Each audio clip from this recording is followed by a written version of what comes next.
کہہ رہا تھا کہ دیکھو نبی صلی اللہ علیہ وسلم نے اپنے دور کے وسائل اختیار کیے. آج اپنی بات دنیا تک پہنچانے کے لیے الیکٹرانک میڈیا سب سے تیز رفتار ذریعہ ہے.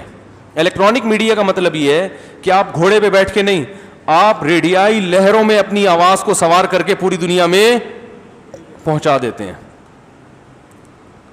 تو جو ریز کا استعمال کر رہا ہے وہ ایک سیکنڈوں میں اپنی بات پوری دنیا تک پہنچا دے گا, اور جو باطل قوتیں ہیں اور جو اہل حق ہیں وہ اپنی بات پہنچانے کے لیے وہ پرانا طریقہ استعمال کریں گے تو بھائی باطل کی بات پہنچ جائے گی, حق کی بات بولو بھائی نہیں پہنچے گی. ابھی یہ ارطغرل ڈرامہ جو چل رہا ہے نا, اس پر تو میں نے کلپ ریکارڈ کروایا تھا. ڈرامے تو بہرحال صحیح نہیں ہوتے, لیکن اس میں ایک چیز بار بار میں لوگوں سے کہتا ہوں کہ آپ کو پتہ ہے یہاں تک بھی اطلاعات آ رہی ہیں کہ سپریم کورٹ میں اس ڈرامے کے خلاف لبرلز لوگ جا رہے ہیں. سنا ہے میں نے واللہ عالم کہ اس ڈرامے پہ پابندی لگوائی جائے پاکستان میں. اس کا مطلب ہے کہ لبرلز کو اس سے کچھ خاص قسم کی تکلیف بولو بھائی ہو رہی ہے. اب علماء بھی کہہ رہے ہیں حرام ہے, بالکل مت دیکھو. ٹھیک ہے, علماء اپنے علم کے حساب سے ایک بات صحیح کر رہے ہیں, لیکن لبرلز ان علماء کے فتوے کو آج دنیا کے سامنے دکھا رہے ہیں. اس سے پہلے آپ نے کبھی کسی عالم کے فتوے کو ڈرامے کے بارے میں نہیں دکھایا ہے. میرا بھی بیان, میں نے ڈراموں کے خلاف بیان کیا تھا, وہ بیان میرا چلایا ہے. ایک انگلش اخبار میں میرا بیان آیا, انگلش میں ٹرانسلیشن کے ساتھ میں اپنا بیان پڑھ رہا ہوں کہ ڈرامے دیکھ. میں نے کہا یار یہ انگلش اخبار اتنا نیک کب سے ہو گیا کہ مفتی طارق مسعود کے بیان کی ٹرانسلیشن انگلش میں چلا رہا ہے. وہ ڈرامے مت دیکھو, ڈرامے یوں, ڈرامے اتنے نیک, ہمارے نیوز پیپر اتنے نیک کہ علماء کے ڈراموں کے بارے میں فتوے. تو پتہ یہ چلا کہ وہ پرانا بیان اٹھا کے کہاں لگایا جا رہا ہے, اس ڈرامے پر. تو میں یہی میری پہلے بھی یہی موقف تھا کہ جو ڈراموں سے بچتے ہیں وہ بچے رہیں. ارطغرل کی تاریخ پڑھ لیں کتاب سے, لیکن جو فلمیں دیکھ رہے ہیں, سینما گھر میں جا رہے ہیں, پب جی کھیل رہے ہیں سارا دن بیٹھ کے, اس سے بہتر ہے کہ وہ دنیا چھوڑ دیں گے, ڈرامے نہیں چھوڑیں گے. تو ان کو ہم کہتے ہیں کہ یار یہ دیکھ لو, اس سے تمہیں کچھ ہسٹری پتہ چلے گی, کچھ تمہارے اندر جوش جذبہ پیدا ہوگا, مایوسی کے بادل چھٹیں گے, پتہ چلے گا ہماری تاریخ کیا تھی. آپ کو دیکھیں سکندر اعظم کو دنیا کا سب سے بڑا فاتح کہا جاتا ہے, حالانکہ دنیا کے سب سے بڑے فاتح حضرت عمر بن خطاب تھے. اتنے تھوڑے عرصے میں 22 لاکھ مربع میل پر تاریخ میں کسی شخص نے ایسی کامیاب حکومت نہیں کی ہے. لیکن پروپیگنڈا کیا ہے, کہیں نام آتا ہے ان کا؟ اور اس نے تو پتہ کتنے لوگوں کو قتل کروایا ہوگا. اور حضرت عمر کی اطاعت کیسی تھی, ایسا کمانڈر کہ خالد ابن ولید جن کے ہاتھ میں فتوحات ہو رہی ہیں, ایک آرڈر جاری کرتے ہیں کہ ان کو معزول کر دیا, فوراً وہ معزول ہو کے فوجیوں کی طرح لڑنا, سپاہیوں کی طرح لڑنا شروع کر دیتے ہیں. تاریخ میں کسی کمانڈر کی نہیں ہوئی ہے, لیکن ہے کہیں یہ. تو ہماری تاریخ تو ترک جو 700 سال تقریباً 500 سے 700 سال انہوں نے خلافت کی ہے. جاپان قرضے لیتا تھا خلافت عثمانیہ سے, سمجھ میں آ رہی ہے بات؟ یورپ کو قرضے دیتا تھا, یورپ ڈرتا تھا. تو اتنی مسلمانوں کا شاندار ماضی ہے. یہ تو اب 100 سال بھی نہیں ہوئے ہمیں تباہ ہوئے ہوئے. تباہی کیسے ہوئی, اس کے اسباب پہ آپ غور کریں گے کہ تباہ ہونا کہاں سے شروع ہوئے, تھی ہماری کیا تاریخ. یہ ساری باتیں طیب اردگان نے اس ڈرامے میں بیان کی ہیں. تو ایک ویژنری آدمی ہے طیب اردگان, اس کا مقصد تھا کہ اپنی قوم کو میں ترکی میں گیا ہوں تو میں نے وہاں جو قسطنطینیہ کی دیوار جو سلطان محمد فاتح نے فتح کی تھی نا, اس پہ بھی انہوں نے وہ جیسے ہمارے یہاں پلانیٹوریم ہوتا ہے نا, سیارہ گاہ بنائی جاتی ہے, اس قسم کی ایک گاہ بنائی ہوئی ہے. اس کے پیچھے کچھ بھی لگا دیں آپ, ٹھیک ہے نا. یعنی وہ پوری منظر انہوں نے دکھایا ہے اس میں کہ کس طرح سے حملہ ہوا تھا. خدا کی قسم چیخے مار مار کے روتا ہے آدمی وہاں پہ, ایسا ایمان تازہ ہوتا ہے. مجھے لوگوں نے بتایا یہاں بنوری ٹاؤن کے شیخ الحدیث آئے تھے, وہ چیخے مار مار کے رو رہے تھے. ایسا منظر تھا کہ یار کیا جنگ تھی, مسلمانوں نے کیا زندگی, کیا شاہانہ لائف گزاری ہے بھائی. اب کیا ہو گیا, ہمارے سائنٹسٹ تھے, ہمارے ڈاکٹر تھے, ہمارے انجینئر اپنے تھے. بادشاہی مسجد میں آپ نے نظام دیکھا ہے نا, ادھر وہ کیسا کیا انجینئر تھے وہ کہ انہوں نے ادھر ایک تقریر ہو رہی ہے اور وہ کوئی بجلی کا نظام نہیں ہے, کوئی کرنٹ کا نظام نہیں ہے, اور کیسے وہ آواز آخری کونے تک پہنچتی ہے. یہ ٹیکنالوجی ہے. تو اتنا زیادہ ہماری تاریخ کو مسخ کیا گیا ہے. آج اسکول کالج جانے والے بچوں کو ایسا لگتا ہے کہ مسلمان ہمیشہ سے رول ہی رہے ہیں, ساری ٹیکنالوجی ساری سائنسی ترقی گوروں کے ہاتھ میں ہمیشہ سے رہی ہے.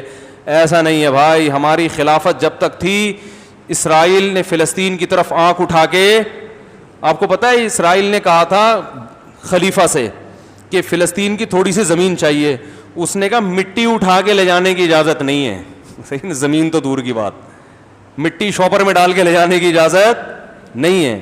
اور آج آپ فخر کرتے ہیں یورپ میں غریبوں کا اتنا خیال, بے روزگاروں کا اتنا خیال, بیوہ عورتوں کا. آپ کو ترکی کا اگر پتہ چل جائے کہ کس کا کتنا خیال کیا جاتا تھا تو آپ کے ہوش ٹھکانے آ جائیں.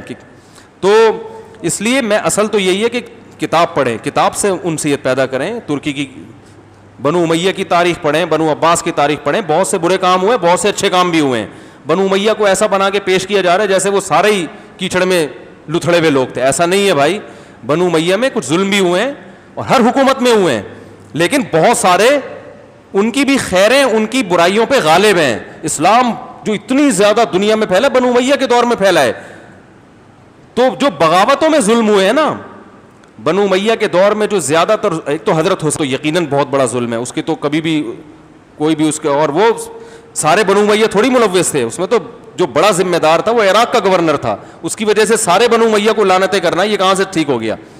تو لیکن جو اس دور میں کام ہوئے ہیں, جو لائبریریاں بنی ہیں, جو علم کو دنیا میں پھیلایا گیا ہے, میں نے اس پہ ایک پوری پریزنٹیشن پیش کی تھی کہ بنو امیہ کے دور خلافت میں مسلمانوں نے جو سائنسی ترقی کی ہے, سیارہ گاہ بنائی گئی ہے, اور پوری دنیا سے لوگ سفر کر کے آتے تھے. مختلف موضوعات پر 200 سے زیادہ کتابیں تھیں جو بادشاہ کے خلیفہ کے حکم پہ باقاعدہ لائبریری بنی تھی, اس میں لوگ مطالعہ کرتے تھے اور دنیا آتی تھی وہاں سے علمی پیاس بجھاتی تھی. پھر بنو عباس کی حکومت ہے, بغداد میں مسلمانوں نے کیا کچھ, یہ جو البیرونی سائنسدان ہے کہتے ہیں 12 سال تک چھت پہ چڑھا رہا تھا, یہ کھانے پینے کے لیے جو اترتا, یہ سارے تجربے اس نے خوردبین نے بنا کے سیاروں کا ستاروں کا مشاہدہ کیا. میرے شیخ حضرت مفتی رشید احمد صاحب فلکیات کے بہت ماہر ہیں, گوروں نے حضرت سے رابطے کیے ہیں اتنے ماہر, اور حضرت نے موجودہ سائنس کا ایک حرف بھی نہیں پڑھا تھا. جتنی فلکیات پڑھی ہے ساری البیرونی کی کتابوں سے, البیرونی کی کتابوں سے. تو کرو ٹریگنومیٹری کے فارمولے جتنے ہیں گورے نے وہیں سے لیے سارے. کرو ٹریگنومیٹری کے فارمولے جو جانتے ہیں نا ان کو پتا ہے وہ آسان نہیں ہے. جو ایکویشنز ہیں, فارمولے کہہ رہا ہوں, ایکویشن جو ہے نا کرو ٹریگنومیٹری کی, وہ کیسے اس نے ایجاد کی, انسانی عقل حیران ہو جاتی ہے.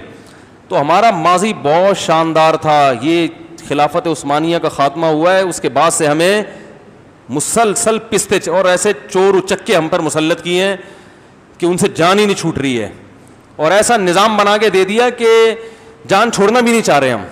گورا بہت ہوشیار ہے, آپ کو پتہ ہے جب ہندوستان سے گیا تھا نا گورا, تو وہ ٹماٹر کا بیج ڈال کے گیا تھا, اپنا ٹماٹر کہ جو ہے نا ان کو میں ایک تو لڑوا دیا انڈیا پاکستان کو, کشمیر کو متنازع بنا دیا کہ ان کے زیادہ سارا سرمایہ ایک دوسرے کے خلاف جنگ میں ہی خرچ ہو. وہ جاتا ہے لڑوا کے جا کے, بھائی لڑو, مجھے تو بھول جاؤ, آپس میں کیا کرو, لڑو.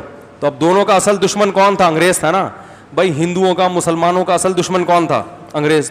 کبھی بھی انگریز سے نہیں لڑیں گے, جب بھی برطانیہ سے کوئی آئے گا دونوں گلے لگائیں گے, آپس میں توپیں لے کے ایک دوسرے پہ مارتے رہتے ہیں. کشمیر کو اس نے متنازع بنا دیا, تو اس کی پالیسی ہے لڑاؤ اور حکومت کرو.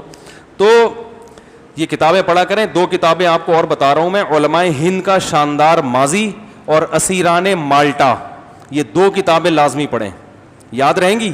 اسیران مالٹا, مالٹا جیل تھی اس کے قیدی, اور دوسرا کیا, علماء ہند کا شاندار ماضی. یہ بڑی گاڑی اردو ہے, میں کوشش کر رہا ہوں کہ کوئی مجھے ٹائم ملے میں اس کو آسان اردو میں ترجمہ کر لوں, یا کوئی ایسا مترجم مل جائے ہمیں, کیونکہ آج کل اردو میں جو ترجمے ہوتے ہیں نا وہ اور درد سر ہوتے ہیں. آدمی کہتا ہے انگلش میں ہی رہتا اچھا تھا, پشتو میں ہوتا وہ زیادہ اچھا تھا, ایسے عجیب عجیب سے ترجمے آ جاتے ہیں مارکیٹ میں. تو کوئی آسان اردو میں ان 2 کتابوں کا ترجمہ کرے تو مجھ سے رابطہ کرے. تو یہ 2 بڑی شاندار کتابیں ہیں. تو اصل یہی ہے کہ آپ اردغل کی تاریخ پڑھیں کتابوں میں, لیکن بہرحال جو ڈرامے فلمیں دیکھنے کے عادی ہیں وہ ڈرامہ دیکھ لیں, تو ان سے تو 1000 گنا ہو سکتا ہے وہ ان ڈراموں کی نحوست سے بھی جان چھوٹ جائے. سمجھ رہے ہیں نا, جب ہر وقت تلوار گھوڑا دیکھے گا تو پھر وہ ناچتی ہوئی عورتیں ویسے ہی اچھی نہیں لگتی. آدمی کہتے ہیں کیا زنانہ پن ہے یار. متنبی کا شعر سنا دوں اگر اجازت ہو. متنبی کہتا ہے, متنبی جو تھا نا وہ شراب نہیں پیتا تھا, اس کے دوست شراب پیتے تھے اور شراب خانے میں جا کے وہ رقص و سرور کی محفلیں جو ہوا کرتی تھی باندیوں کی وہ دیکھا کرتے تھے. عورتوں میں بڑی دلچسپی جو اس کے دوست شرابی لوگ کی جو حرکتیں ہوتی ہیں. تو ایک دن شراب خانے میں متنبی کو بھی لے گئے, اس کے سامنے بھی شراب پیش کی, بھائی پیو اور تھوڑا سا انجوائے کرو. تو متنبی نے ایک شعر پڑھا, لِأَحِبَّتِي أَن يَمْلَؤُوا بِالصَّافِيَاتِ الْأَكْوَابِ, میرے دوستوں پر لازم ہے کہ وہ خالص شراب پیالوں میں بھریں, یہ ان پہ سوٹ کرتا ہے, شرابی ہیں ان پہ بالکل یہ ان کے لیے سوٹیبل ہے. یہ وَعَلَيْهِمِ أَن يَبْذُلُوا وَعَلَيَّ اللَّهُ شَرَبًا, اور ان پر یہ بھی لازم ہے کہ مجھے بھی پلائیں کیونکہ دوست ہیں, اگر نہیں پلائیں گے اس کا مطلب دوستی کا حق ادا نہیں کر رہے, لیکن مجھ پر لازم ہے کہ میں نہ پیوں. بات آ رہی ہے سمجھ؟ یعنی اپنے دوستوں کو بھی ملامت سے بچا رہا ہے کہ بھائی تم جو کر رہے ہو تمہارے لحاظ سے بالکل ٹھیک ہے, اگر تم مجھے نہیں پوچھتے. اب دیکھو ایک آدمی چرس پی رہا ہے, دوسرا آ کے بیٹھتا ہے, تو چرسی کا حق بنتا ہے نا کہ سر ٹھیک ہے, اگر وہ نہیں پوچھے گا اس کا مطلب ہے کہ یار تم تو خیال ہی نہیں کر رہے, لیکن آپ نہ پئیں. تو کہہ رہے لِأَحِبَّتِي أَن يَمْلَؤُوا بِالصَّافِيَاتِ الْأَكْوَابِ وَعَلَيْهِمِ أَن يَبْذُلُوا وَعَلَيَّ اللَّهُ شَرَبًا, ان کی ذمہ داری ہے, دوستی کا تقاضا ہے کہ مجھے پلائیں, لیکن میرے لائق یہ کہ میں نہ پیوں. کیوں؟ کہہ رہے ہیں وجہ اس کی ہے کہ تمہیں شراب پی کے نشہ آتا ہے, ہمیں گھمسان کی جنگوں میں تلوار ہاتھ میں لے کے گھوڑے پہ بیٹھنے میں مزہ آتا ہے. ہمارے نشے کی جگہ مے خانہ اور رقص و سرور کی محفلیں نہیں ہیں. ہمارا جو مے خانہ ہے وہ میدان جنگ ہے اور گھمسان کی جنگ ہے, وہاں بہادری کے جوہر. کہہ رہے اس میں ہمیں جو نشہ آتا ہے وہ شراب کا نشہ اس کے مقابلے میں کچھ بھی نہیں ہے. تو ارطغرل ڈرامہ دیکھ کے نا لوگوں نے مجھے گھوڑے پہ بٹھا دیا میرے گھوڑے والی ویڈیو لا رہے ہیں لوگ. تو ارطغرل ڈرامہ جو لوگ دیکھتے ہیں تو یہ شراب کباب اور یہ جو ہر وقت بالی ووڈ اور لالی ووڈ کی فلموں میں لگے رہتے ہیں, اور وہ فلانی کا انٹرویو آیا تو زنانے نے جواب دیا, ڈمکانے نے جواب دیا, پھر یہ جو دیکھتے رہتے ہیں نا 24 گھنٹے ان چیزوں سے تھوڑی جان اس کی چھوڑ جاتی. لوگ تو عجیب عجیب وہ ٹک ٹاک بنا رہے ہیں کہ وہ ایک آدمی ارطغرل ڈرامہ دیکھتے دیکھتے اتنا پاگل ہو گیا کہ اگلے دن 2 تلواریں لے کے گدھے پہ بیٹھ کے جا رہا ہے ٹھیک ہے, یعنی اس کا نفسیاتی اثر. اچھا ہے بھائی, اور یہ تو پہلے کلچر تھا. ہمیں یاد ہے ہم جب بچپن میں وہ ہوتی ہیں نا گھر کی خواتین مہندی لگا رہی ہوتی ہیں, بچیاں بھی, تو ہم چھوٹے تھے, ہم بھی کبھی عید کی رات کو چاند رات کو بچیاں مہندی لگاتی ہیں نا, تو ہمیں یاد ہے کہ ہم بھی بیٹھ جاتے تھے بچیوں کو دیکھ کے, لڑکیوں کو دیکھ کے کہ ہم بھی گھس کے چلو ہماری بھی لگا دو. تو ایسے ایک دن میں نے بھی لگا لی. تو میری دادی اللہ ان کی مغفرت فرمائے, حضرت مولانا عبد الرحیم رائے پوری رحمۃ اللہ علیہ سے بیعت تھی, یا خلیل احمد سہارنپوری رحمۃ اللہ علیہ سے. بزرگوں کی صحبت تھی نا, تو انہوں نے کہا کہ لڑکے مہندی نہیں لگاتے, خبردار اس کو اتار کے آؤ. ہم حیران ہو گئے, بھائی ہم تو اتنی سمجھ نہیں تھی. انہوں نے کہا کہ جو بچہ لڑکا مہندی لگاتا ہے وہ بڑے ہو کر تلوار ہاتھ میں نہیں اٹھا سکتا.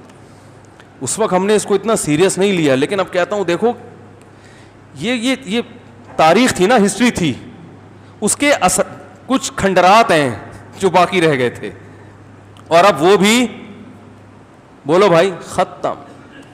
تو یہ ڈرامہ جن لوگوں نے دیکھا ہے ان میں کم از کم مہندی لگانے کا شوق تو ان کو ختم ہو گیا. بیوٹی پارلر میں جا کے جو گھنٹوں گھنٹوں دولہا کی گھسائی ہو رہی ہے اور وہ جو لپائی پتائی ہو رہی ہے اس کی, یہ شوق الحمدللہ دولہا جو ہے نا وہ ان چیزوں سے تھوڑی دولہا بنتا ہے, سمجھ رہے ہیں, یہ دلہن پہ سوٹ کرتی ہیں یہ چیزیں, دولہا پہ یہ چیزیں سوٹ. دولہا ہماری جب بھی میری شادی ہوئی الحمدللہ اسی سول ڈریس میں گیا ہوں, یہی پگڑی, صابن سے منہ دھویا, ڈیٹول سے بھی نہیں دھویا, صابن سے منہ دھویا, یہی کپڑے پہنے, اسی میں چلے گئے.